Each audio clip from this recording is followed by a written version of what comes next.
overpass! Please, please don't let him die alone. Nobody else is gonna help him. So I'm asking you, please let him be okay.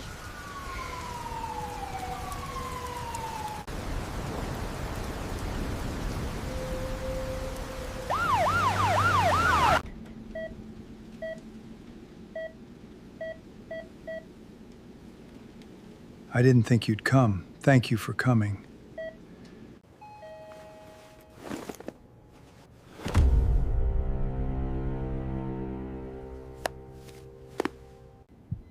I lost track of my daughter 19 years ago. Her name was Grace.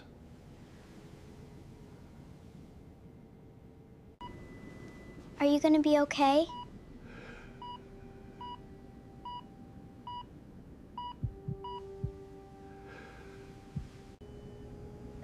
You look terrible, Walter. It is good to see you too, Preston. I really cannot stay.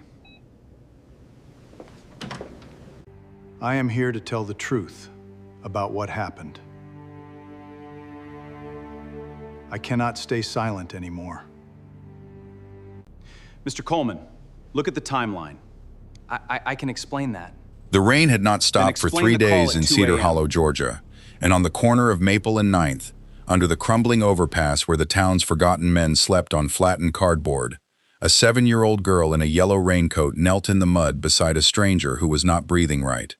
Her small hands were folded. Her eyes were shut so tightly that tears squeezed out the corners, and in a voice too steady for a child, she said, "Please, God, nobody else is going to help him, so I'm asking you." 20 feet away, her mother stood frozen, torn between fear and love, watching her daughter pray over a man the whole town called a lost cause. What Grace Hartman did not know yet, what none of them knew, was that the broken man shivering in the mud was about to change everything her family believed about loss, about forgiveness, and about second chances. And what happened over the next several months would leave a courtroom in stunned silence, a hospital staff in tears, a father and daughter fighting for custody of the same little girl who started it all, and an entire town asking how a 7-year-old's faith had done what all their money and medicine could not. If stories like this move you, stay until the end, because this one is going to stay with you for a long, long time. Cedar Hollow was the kind of town where everybody knew your business before you did. Population just under 6,000, one blinking traffic light, a Baptist church on every third corner, and a main street lined with brick storefronts that had survived 3 recessions and 1 bad flood. Grace Hartman had grown up there, left for Atlanta at 19, chasing a nursing degree and a marriage that fell apart before her daughter turned 4, and come back 2 years ago with nothing but a rusted Honda Civic, a suitcase, and Lily. She worked doubles at Cedar Hollow Regional Medical Center, 12-hour shifts on the cardiac floor, coming home smelling like hand sanitizer and exhaustion. Her mother, Doris, watched Lily most afternoons in the little house on Willow Street that Grace's grandfather had built by hand in 1958. It wasn't much. The porch sagged on one side, and the water heater rattled like it was haunted. But it was theirs, free and clear, and in a town where half the young families were drowning in rent, that counted for something. Lily Hartman was small for her age, with a gap between her front teeth and a habit of asking questions that made adults uncomfortable. Why do some people live in houses and some people live under bridges? Why did Daddy leave? Why does Grandma cry when she thinks nobody's looking? Grace had learned to answer honestly, because Lily always knew when she was being lied to.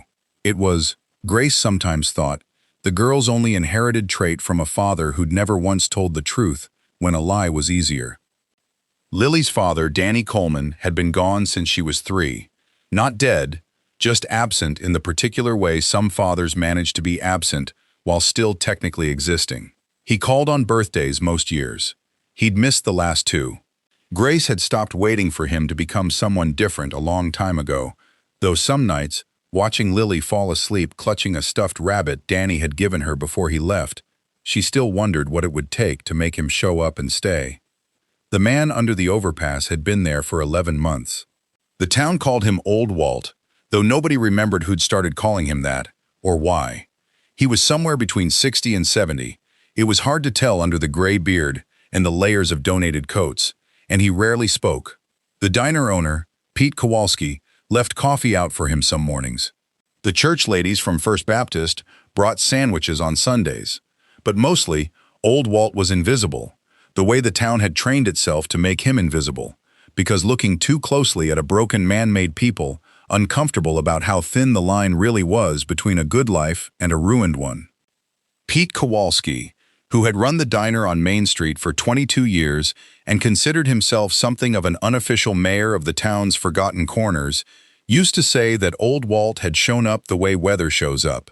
No warning, no explanation. Just suddenly there one gray morning, standing under the overpass like he'd always been part of the landscape.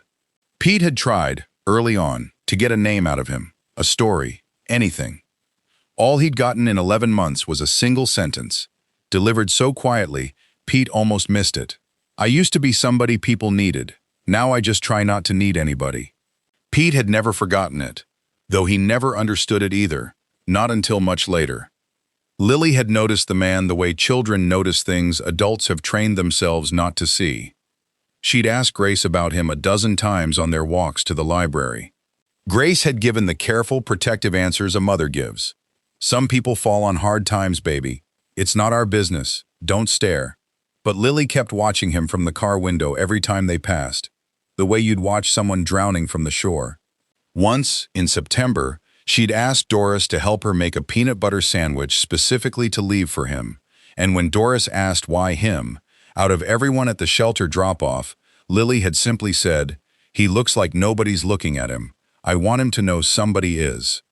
That Tuesday in October, the rain had turned the world the color of a bruise. Grace was driving Lily home from her pediatrician appointment when Lily suddenly shouted for her to stop the car. Grace, startled, hit the brakes hard enough to throw both of them against their seatbelts. "Lily Grace Hartman, what is wrong with you?" But Lily was already unbuckling, already reaching for the door handle, her eyes fixed on the overpass where old Walt lay motionless on the wet cardboard, one arm bent at an angle that looked wrong, his lips a shade of blue, that Grace, with 11 years of nursing instinct, recognized before her brain even finished the thought. Cyanosis. He wasn't breathing right. He might not be breathing at all. "Lily, stay in the car." Grace's voice cracked with fear. Fear for her daughter running toward a stranger. Fear for what she might find when she got there herself. But Lily was already out, already running through the rain in her yellow raincoat, already kneeling in the mud beside a man the whole town had given up on. Grace called 911 with shaking hands while she ran, her nurse's training taking over even as her heart hammered with terror. She checked his pulse, thready, weak. His skin was freezing, his breathing shallow and irregular. Hypothermia, she thought, maybe pneumonia on top of it, maybe worse. And there was Lily, kneeling in the mud beside him, her small hands folded, praying out loud like she was the only one in the world who believed it would matter. Please God, don't let him die alone. Please don't let him die alone. Nobody else is going to help him. Nobody else is going to help him. So I'm asking you. It was the kind of moment that doesn't leave you.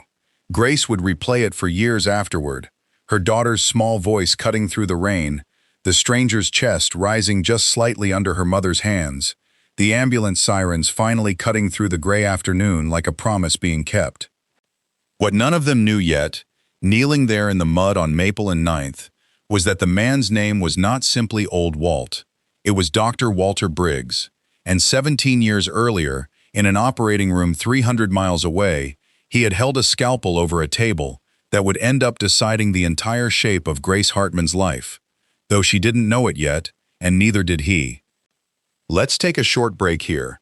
If this story is already pulling at your heart, go ahead and hit like right now, because what happens next changes everything you think you know about this family. The ambulance ride to Cedar Hollow Regional took 11 minutes.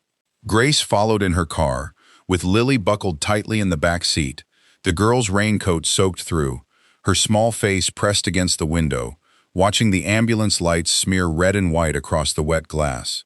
She didn't cry, she didn't ask questions. She just watched, her lips still moving slightly, like she was still praying. At the hospital, Grace's colleagues on the ER team recognized her immediately and waved her back despite the rules, because that's how Cedar Hollow worked. Everybody knew everybody, and everybody owed everybody a favor eventually.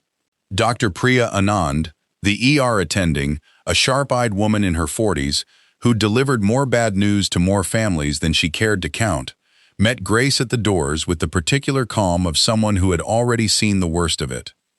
Severe hypothermia, dehydration, and what looks like untreated pneumonia, Priya said, flipping through the chart already forming in her mind. His heart's under a lot of strain. We're running labs now. Grace, I have to ask, do you know this man? Family? Next of kin? Grace shook her head. Nobody knows him. He's been under the 9th Street overpass for almost a year. We just call him Old Walt. Priya's brow furrowed, a flicker of something crossing her face. Recognition, maybe. Or the beginning of a question she wasn't ready to ask yet. She glanced at the elderly man's weathered hands, then back at Grace. Those aren't laborer's hands, she murmured, almost to herself. Those are a surgeon's hands. Grace didn't think much of the comment in the moment. She was too busy signing consent forms as a Good Samaritan witness. Too busy watching Lily sit very still in a plastic chair in the corner of the waiting area, her hands still folded in her lap the way they'd been in the mud. Not everyone at the hospital was as generous with their time as Priya. Within the hour, a case manager from admissions named Ruth Delaney came down to the ER with a clipboard and a tight, apologetic expression, explaining to Grace, since no one else had claimed responsibility for the patient, that an uninsured, unidentified man with no fixed address would need to be stabilized and, once medically cleared, transferred to a regional shelter facility in Macon, 90 minutes away, since Cedar Hollow's own shelter had no medical step-down beds. It was policy, Ruth said, not unkindly. The hospital simply didn't have the resources to keep an uninsured patient longer than medically necessary. Grace felt something harden in her chest at those words. No one else had claimed responsibility. She thought of her daughter kneeling in the mud, of the particular fierceness in Lily's small folded hands, and before she'd fully decided to say it, she heard herself telling Ruth Delaney that she would sign whatever needed signing, that she would personally see to his discharge planning, that this man was not going anywhere 90 minutes from the only people who had ever, in 11 months, bothered to notice he existed. Ruth looked at her carefully, the way hospital administrators look at nurses who are about to make their jobs more complicated, and said she'd noted in the chart. It bought them time. It did not solve the problem. That problem would resurface, uglier and more urgent, in just a few weeks. It was nearly 9 that night before anyone had a spare moment to sit with Lily and ask her, gently, why she'd done what she did.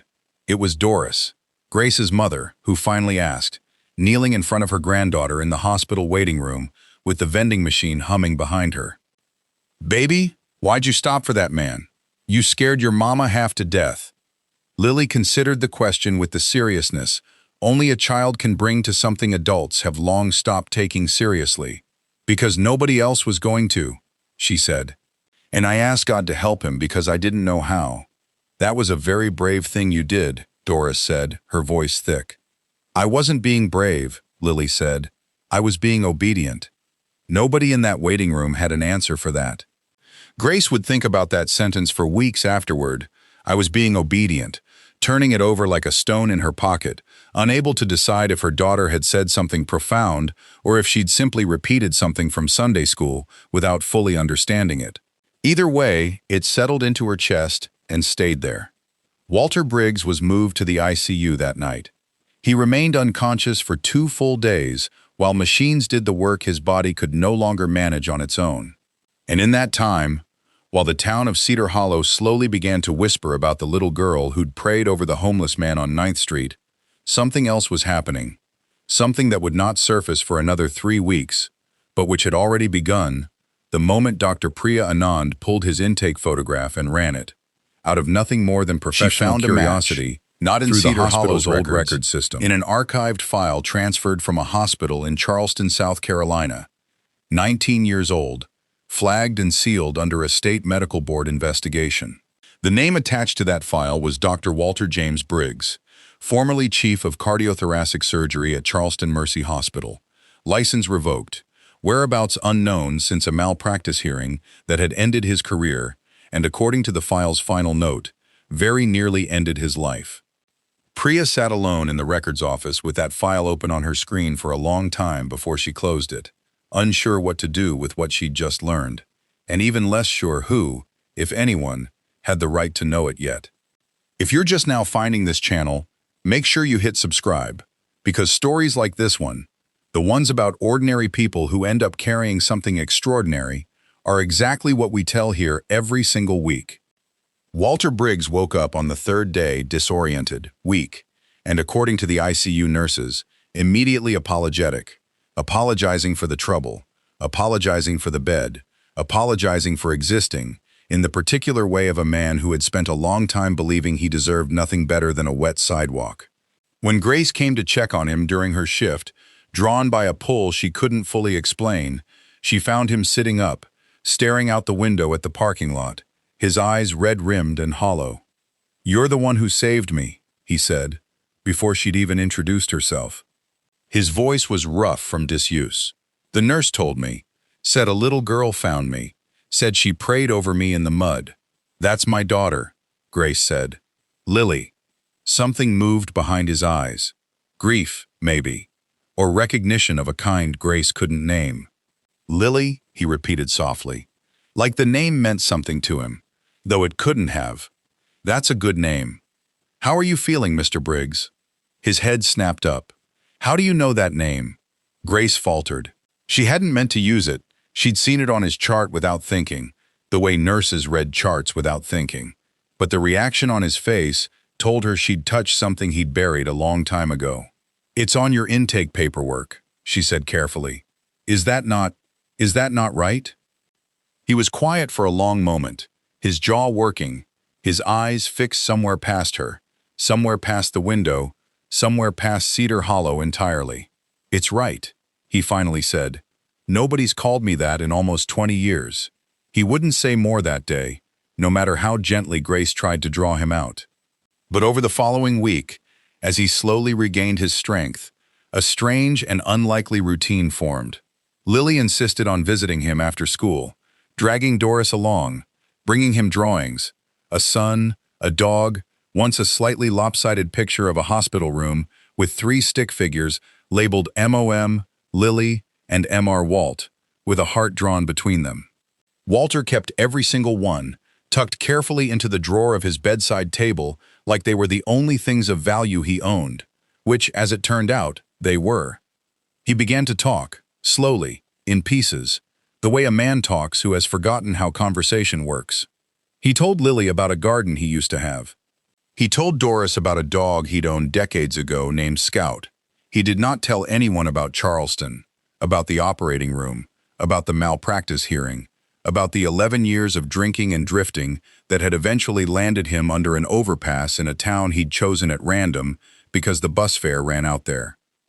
One afternoon, while Lily was at school, Walter asked the ICU chaplain, a soft-spoken man named Reverend Cole who made rounds twice a week, whether he thought a man could ever be forgiven for something he had never allowed himself to forgive.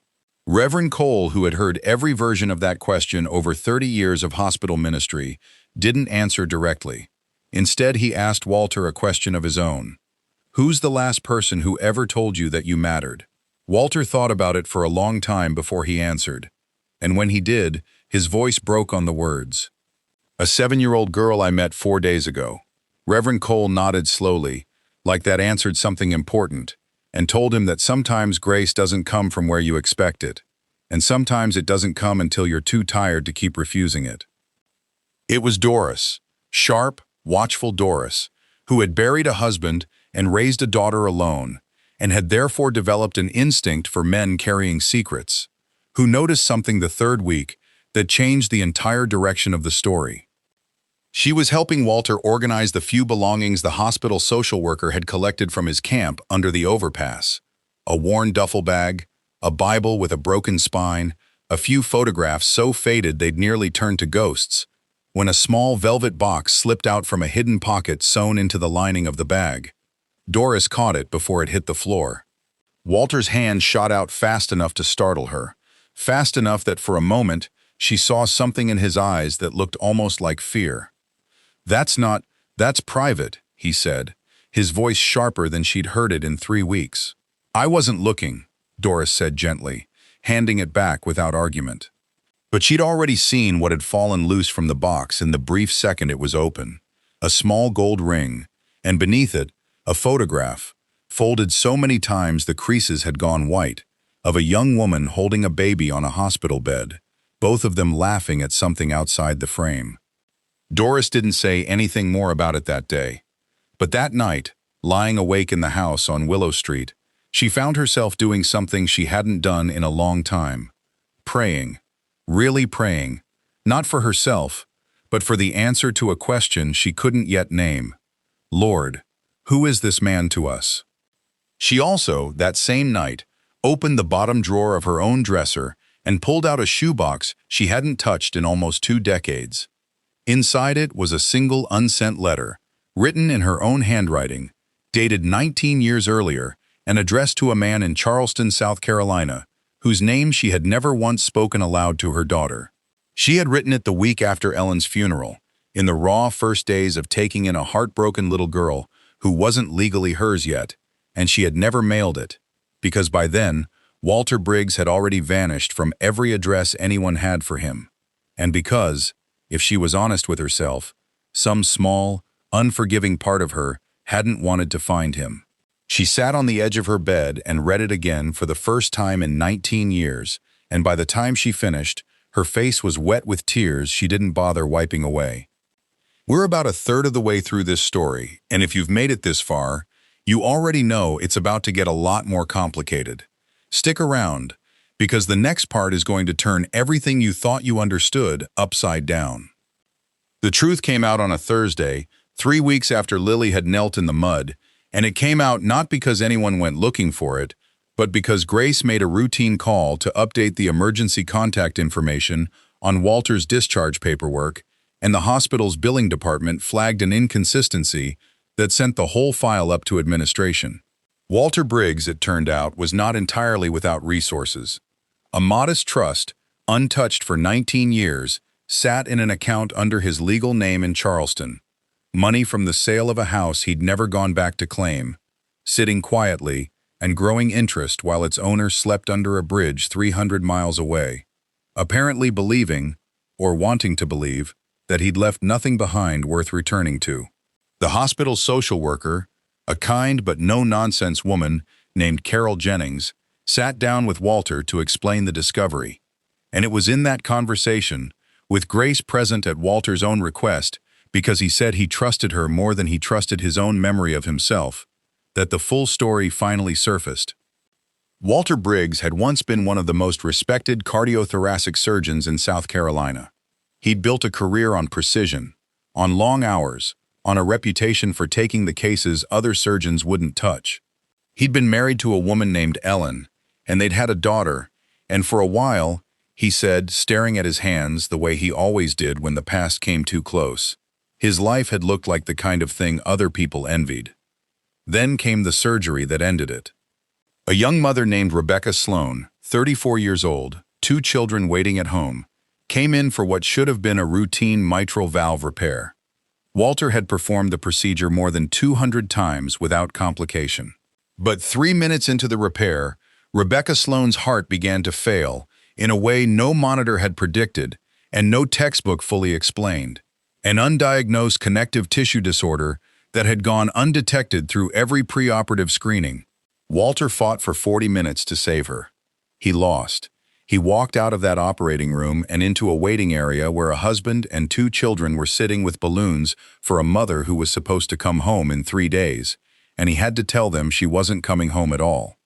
He told Grace and Carol Jennings, his voice flat and far away, the way a person speaks about something they've relived so many times it no longer feels like memory, that he could still see the exact color of the waiting room carpet, still hear the exact sound the younger child made when the truth landed.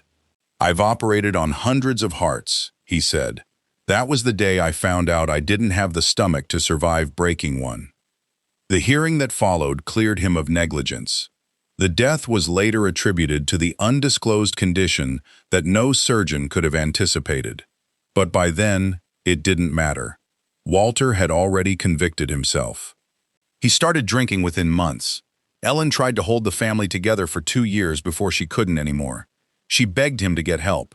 He promised, over and over, and broke every promise, until one night he came home so drunk he didn't recognize his own daughter's crying, and Ellen packed 2 suitcases the next morning and never came back. The divorce was quiet, and so was the loss of his license, after a string of errors made half-drunk in the years that followed. Errors far less forgivable than the one that had started it all.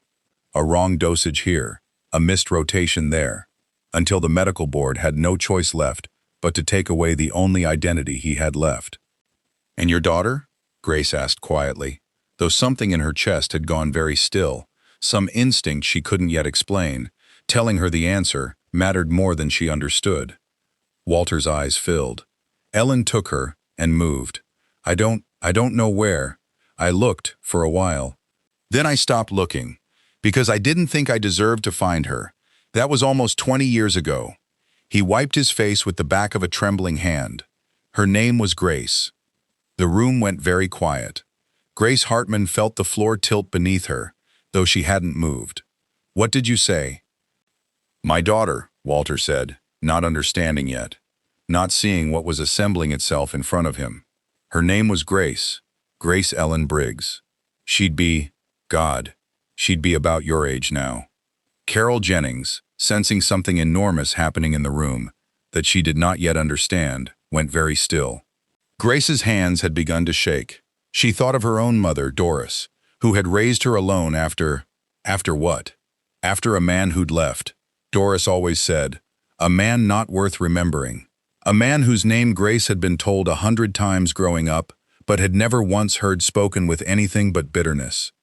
Briggs, her mother's maiden name, the name Grace herself had carried before her own brief marriage, was Doris's name, not her father's. She had always assumed her biological father's name had simply been erased from the family the way Doris erased everything painful, filed away and never spoken of again. "Mr. Briggs," Grace said, her voice barely a whisper, "what was your wife's maiden name?" "Ellen Doris Calloway," he said, and then he stopped, seeing something in Grace's face that made his own go pale as the hospital sheets around him. If you can feel where this story is headed, don't scroll away yet. Comment below one word that describes how you're feeling right now, because I promise you, it's about to get even more emotional. Doris Hartman had never told her daughter that her middle name, Ellen, had come from a woman she'd once loved and lost as a friend before that friendship became something else entirely, before Doris had, in the wreckage of Ellen Briggs's shattered marriage, quietly stepped in to help raise a heartbroken, motherless little girl named Grace, who had been abandoned in every way that mattered by a father, too consumed by grief and guilt to be a parent. Ellen had died of cancer when Grace was 6. Doris, her closest friend, already like a second mother to the child, had formally adopted her not long after, changed her last name, built her a new life in a new town, and let the truth of Walter Briggs fade into a story too painful to ever fully tell. As far as anyone in Cedar Hollow ever knew, Grace Hartman's father had simply left and never come back. Nobody, including Grace, had ever known there was far more to that story than a man walking away. When Doris arrived at the hospital that evening, summoned by a call from Grace that she still could barely form into words, she stood in the doorway of Walter's room, and the two of them looked at each other across 19 years of silence, across a grief so large neither of them had ever found a way to speak of it honestly, and Doris said the only thing there was to say. "I always wondered if you'd find your way back to her someday, Walter. I just never imagined it would be like this." Walter wept, openly, the way a man weeps when decades of guilt finally break loose all at once. "I didn't know," he said, over and over. "Doris, I swear to you, I didn't know. If I'd known where you took her, if I'd known she was here, this whole time, you'd have what?" Doris asked, not unkindly, but with the bluntness of a woman who had spent 19 years protecting a little girl from a father too broken to be trusted with her. "Come back drunk and made promises you couldn't keep? I did what I thought was right, Walter. I still don't know if it was. I wrote you a letter once, never sent it. Some nights I still wonder what would have happened if I had." "What did it say?" Walter asked. Doris's chin trembled. "It said I hoped, wherever you were, You'd found a reason to stay alive. Took 19 years, and a little girl in a yellow raincoat, for that hope to finally come true. Grace stood frozen in the corner of the room, watching two people she loved, one she'd known her whole life, one she'd known for 3 weeks, carry a shared history she was only now discovering had shaped the entire architecture of her own life without her ever knowing it. And in the hallway outside, having slipped away from Doris's watchful eye the way 7-year-olds do, Lily stood listening at the cracked door, understanding perhaps only half of what was being said, but understanding the one part that mattered most. She pushed the door open. "Mr. Walt," she said, "are you my grandpa?" The room went silent. Walter looked at the small girl in the doorway, the girl who had knelt in the mud and prayed for a stranger she owed nothing to, the girl whose prayer, it turned out, had been answered in a way none of them could have imagined, restoring not just a man's health, but an entire family's severed history, and something in his face broke open completely.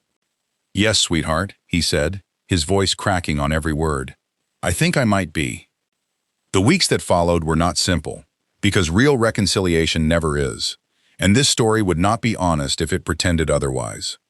Grace spent long nights lying awake, furious at a father she'd never known she had, furious at 19 lost years, furious that her daughter had risked her own safety kneeling beside a stranger who turned out to be blood. She loved her mother fiercely and did not, in the early days, know how to hold both truths at once: gratitude for the woman who raised her, and grief for the man who hadn't, and confusion about what she was supposed to feel toward him now that he was sitting in a hospital bed 3 miles from her house, apologizing with every breath he had left. Walter, for his part, did not ask for forgiveness he didn't believe he'd earned. He told Grace, in one of their first real conversations after the truth came out, that she owed him nothing, not a relationship, not a second chance, not even her presence in that hospital room. "I lost the right to call myself your father a long time ago," he told her, sitting in a wheelchair by the window, his hands folded the same careful way Lily's had been in the mud. "I'm not asking you to give it back to me. I just want you to know I'm sorry. That's all. Whatever happens after that is yours to decide."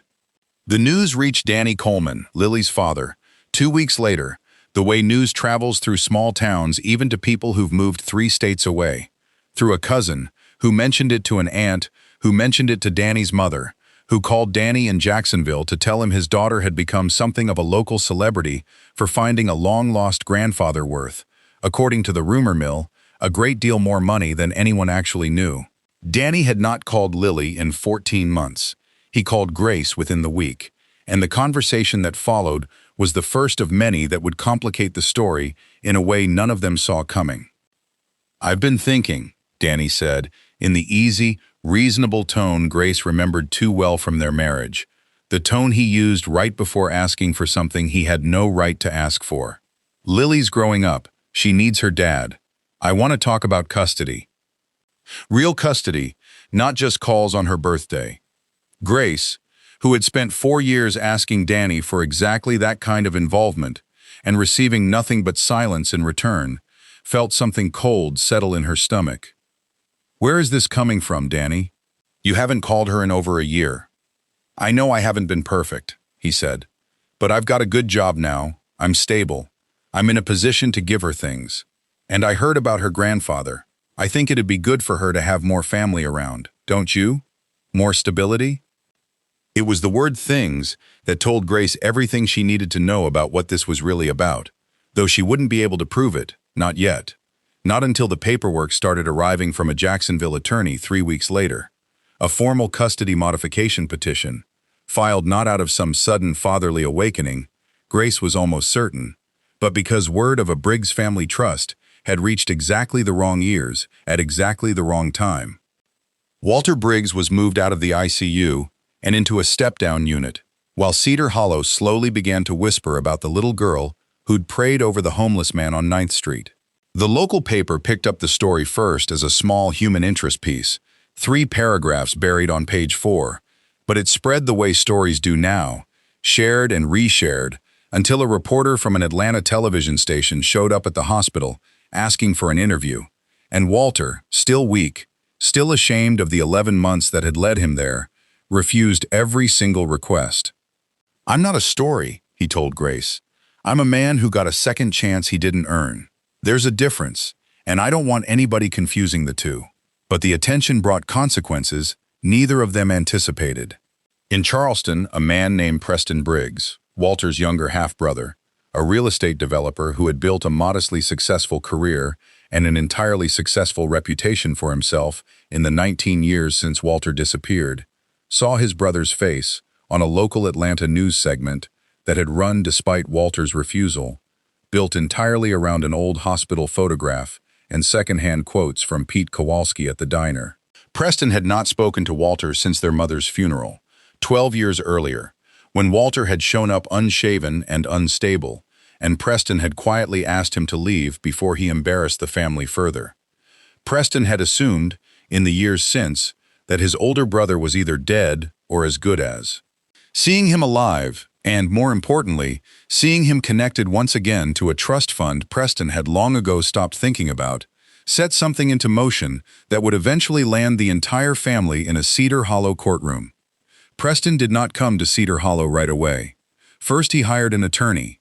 Then he requested medical and financial records under a claim of family concern. Then, on a cold morning in late November, he arrived at the hospital unannounced, dressed in a suit that looked entirely wrong against the fluorescent lights of the step-down unit, and stood in the doorway of his brother's room for a long moment before either of them said anything. "You look terrible," Preston finally said. "You look successful," Walter answered. "I suppose one of us turned out the way Mama hoped." The visit was short and cold.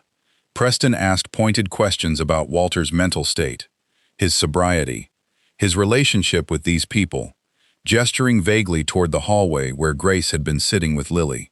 He left within 20 minutes, having said almost nothing that could be mistaken for brotherly concern, and Walter sat alone afterward with his hands shaking in a way that had nothing to do with his recovering body and everything to do with a fear Grace would only fully understand 3 weeks later, when the guardianship petition arrived. Meanwhile, at the little house on Willow Street, Lily continued the routine that had, without anyone quite planning it, become the center of the family's life. Every afternoon after school, she walked the 4 blocks from the bus stop to the hospital with Doris, checkers board tucked under one arm, ready to lose to Walter on purpose. Doris suspected, because losing made him smile in a way winning never seemed to. She told him about her class hamster and her best friend Maya and a boy named Tyler who'd pulled her hair on the playground, and Walter listened to every word like it was the most important information he'd received in 19 years, which, in a way that mattered more than medical charts or legal documents, it was.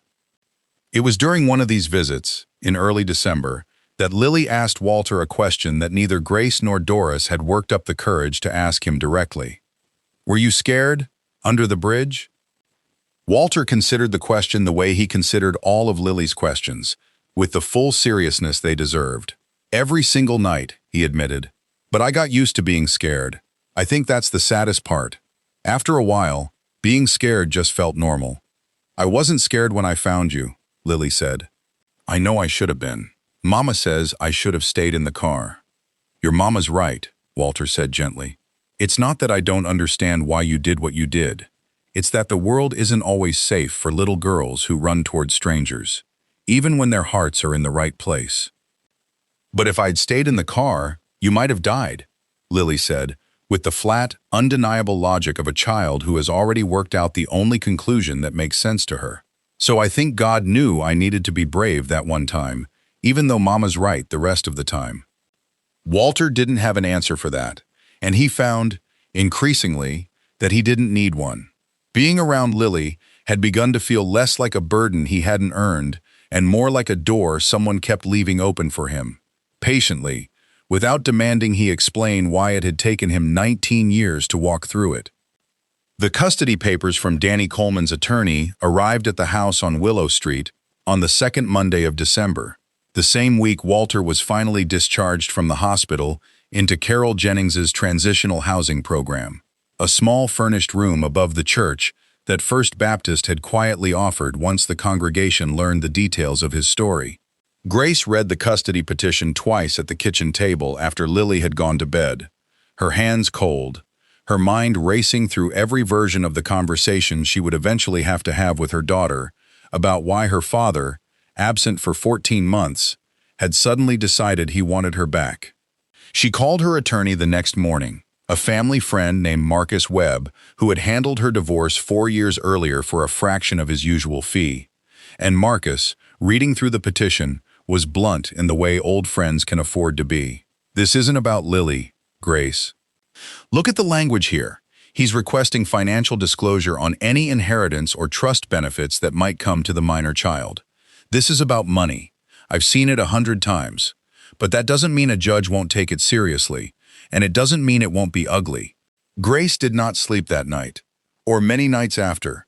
She thought about the family she had only just begun to rebuild, with a father she'd known for barely 6 weeks, now threatened by a second custody battle from a man who'd been absent for years, both of them, it seemed, drawn back into her life by the same modest trust fund that had once nearly destroyed her father's chance at redemption entirely. If you believe families like this one deserve to be seen and heard, hit that like button right now. It genuinely helps stories like Lily's reach the people who need a little hope today. The town of Cedar Hollow, as small towns do, found out everything within a matter of days. The local paper ran a follow-up piece titled, "The Homeless Man Under the Bridge Was a Renowned Surgeon and a Long-Lost Grandfather," and for a while, Walter Briggs became something he had spent 19 years trying very hard not to become: visible. People who had walked past him on Main Street without a glance now stopped him to shake his hand. Pete Kowalski from the diner refused to let him pay for coffee ever again, and started leaving a chair open at the counter every morning that the regulars had quietly agreed belonged to Walter now. The First Baptist Church ladies who had once left him sandwiches out of quiet charity now invited him to Sunday service as a guest of honor, an invitation he accepted with the particular discomfort of a man unused to being seen as anything other than a burden. Not everyone in Cedar Hollow was kind about it. There were whispers, the kind small towns specialize in, questions about the trust fund sitting in Charleston, insinuations that Grace and Doris had somehow known all along and were only now claiming the connection because there was money involved. Grace heard secondhand that a woman from her own church prayer group had suggested, at a Tuesday morning Bible study, that the whole story was a little too convenient. It stung more than Grace expected, and it was Doris, of all people, who reminded her that people who'd never had to fight for anything often had the least understanding of what it looked like when someone finally did. Both legal threats, Preston's guardianship petition and Danny's custody modification, were scheduled to be heard within 8 days of each other in the Cedar Hollow courthouse, a scheduling coincidence that Marcus Webb called either a blessing or a curse, depending on how the first hearing went. The guardianship hearing came first. Preston Briggs's lawyer, a sharp, expensive attorney flown in from Charleston, painted Walter as a man too damaged by decades of addiction and homelessness to make sound decisions about his own affairs, and painted Grace as an opportunist who had conveniently discovered a father with money at exactly the right moment.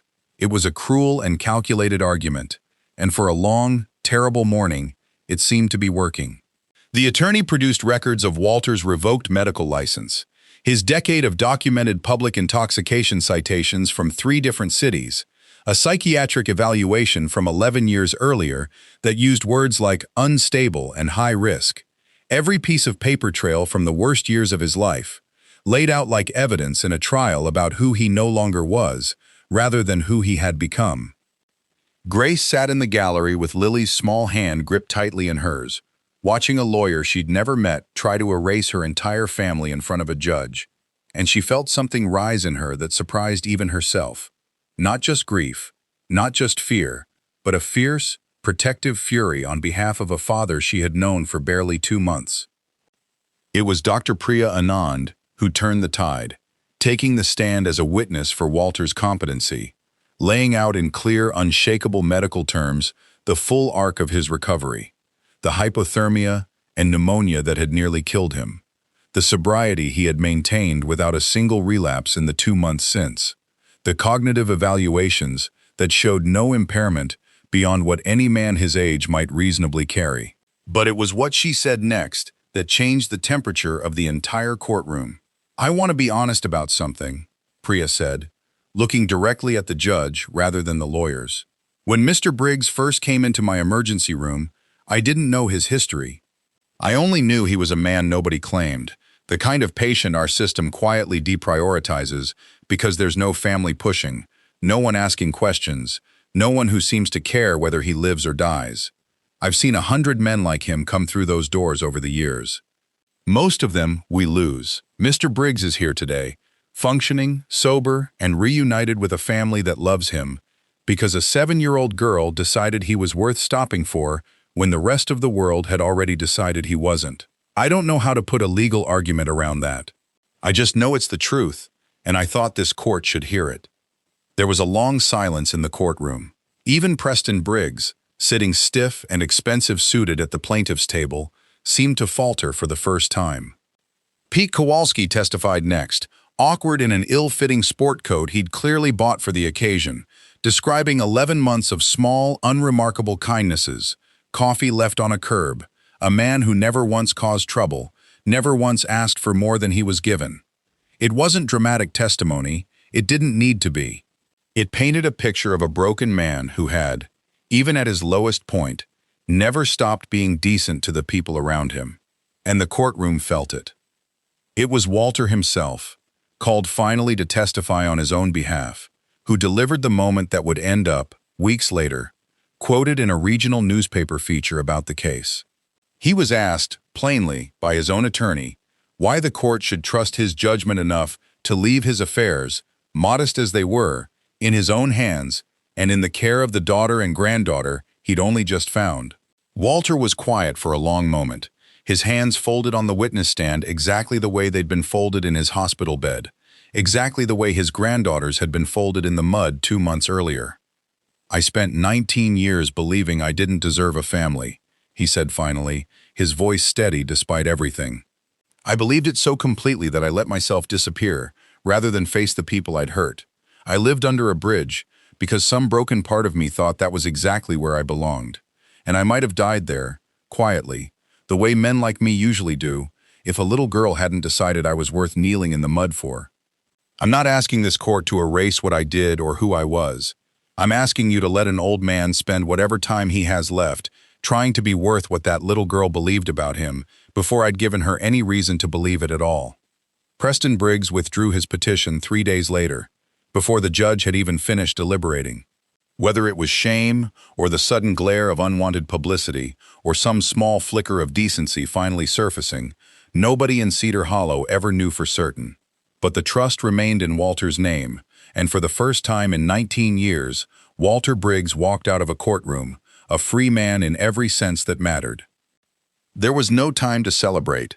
The custody hearing with Danny Coleman began the following week, and this time, it was Grace sitting at the petitioner's table with her own future, and her daughters, on the line. Before you find out how that second hearing ends, if this story has you invested, drop a comment telling me which character you're rooting for hardest. I read every single one, and it helps me know what stories to tell next. Danny Coleman arrived at the Cedar Hollow courthouse in a suit that looked almost as unfamiliar on him as Preston Briggs's had looked in the hospital hallway, accompanied by an attorney who specialized, Marcus Webb had discovered through a colleague, in exactly this kind of case. Custody petitions filed less out of parental devotion than out of financial opportunity, timed to coincide with a sudden windfall somewhere in the family tree. It was, Marcus told Grace grimly the morning of the hearing, a more common pattern than most people realized, and a harder one to prove in a courtroom than it was to recognize in real life. Danny's testimony painted a picture of a father who had simply needed time to get his life together. A new job at a shipping company in Jacksonville, a stable apartment, a fiancée named Kristen who sat in the gallery, nodding supportively at every point he made.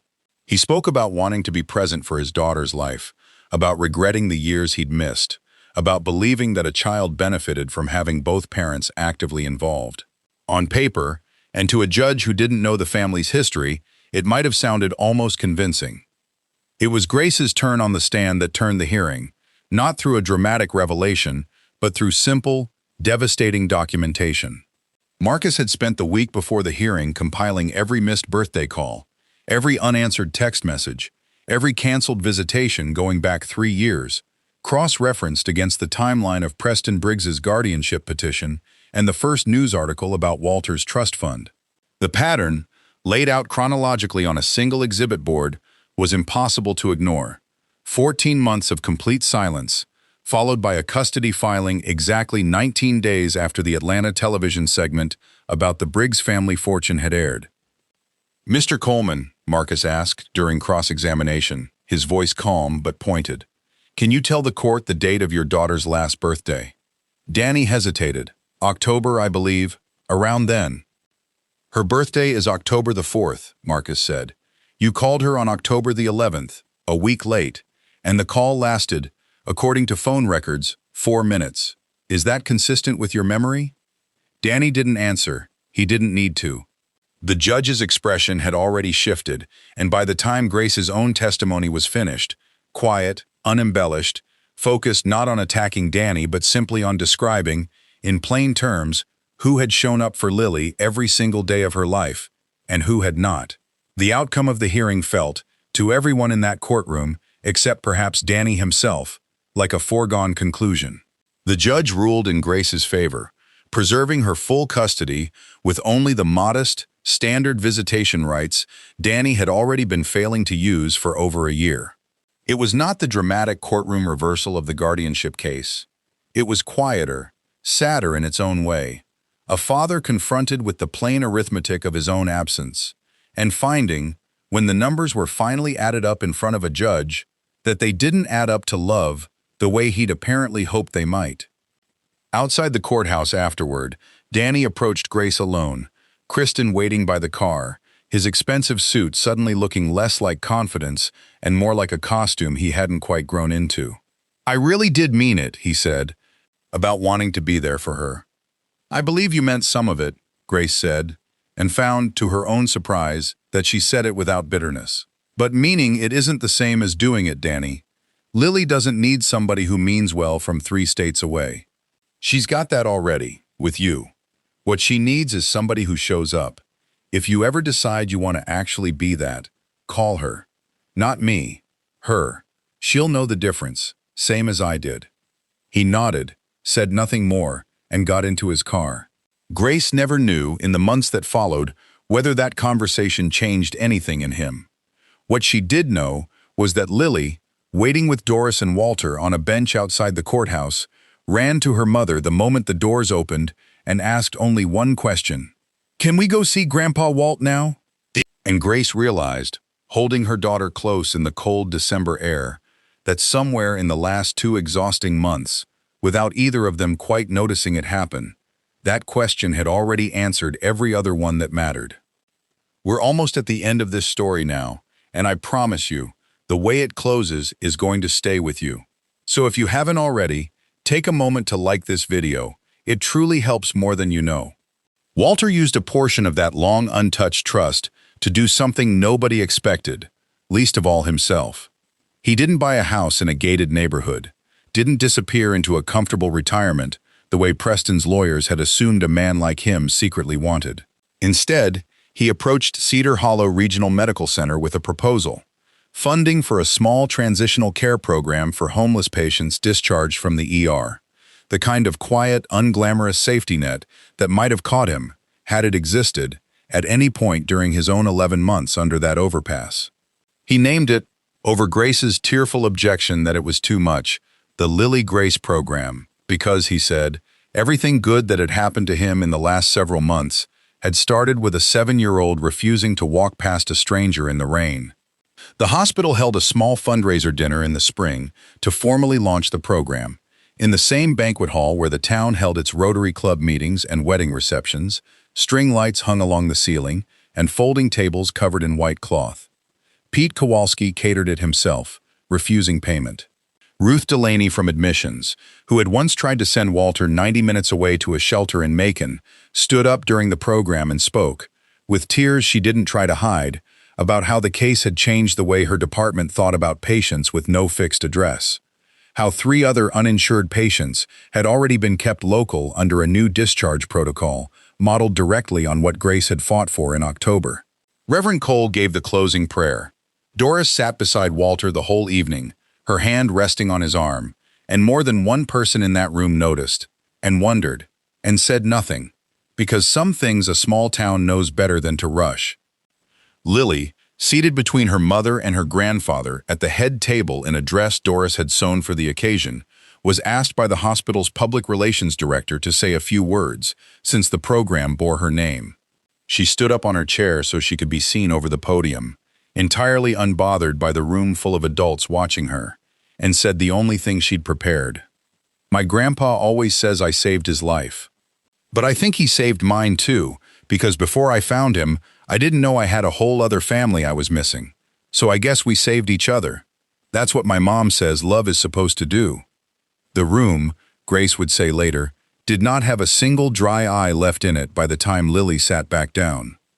He moved, eventually, into a small guest cottage behind the house on Willow Street, close enough that Lily could walk to see him after school, far enough that Grace and Doris both had room to breathe, as the 3 of them slowly, imperfectly, learned how to be a family again. There were hard days. There was one relapse scare, 7 months in, when the anniversary of the malpractice case sent Walter into a spiral of shame so deep that Doris found him sitting alone in his cottage at 2 in the morning, staring at an unopened bottle he'd bought, and then, in the end, poured down the sink rather than opened. A small victory that meant more to everyone in that house than any courtroom ruling had. He told Grace about it himself the next morning, unprompted, because he said secrets were the thing that had cost him 19 years the first time, and he wasn't willing to lose a single day of this second chance to the same old habit of hiding. Grace forgave her father slowly, in pieces, the way real forgiveness happens rather than the way movies usually show it. There was no single dramatic moment where all 19 years of absence dissolved into peace. Instead, there were 1,000 small ones. Walter teaching Lily to fish at the pond behind the church, Walter sitting beside Grace at the hospital during a difficult overnight shift just to keep her company, Walter's hand shaking slightly but steady enough. One Christmas morning 14 months after the day in the mud, as he helped Lily wrap a present for her mother. There was the afternoon Grace finally asked him to tell her everything about her mother, about Ellen, and sat on the porch of the house on Willow Street for 3 hours, while he did, both of them crying and laughing in the same breath at stories 19 years overdue.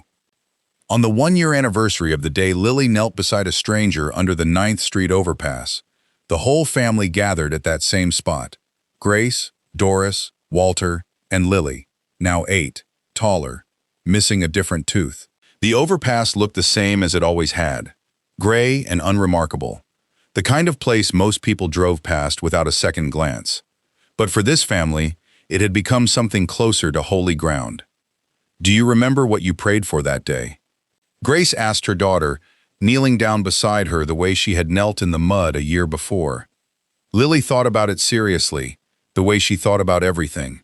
"I asked God to help him because nobody else was going to," she said. "I didn't know he was going to turn out to be my grandpa. I just knew he needed somebody."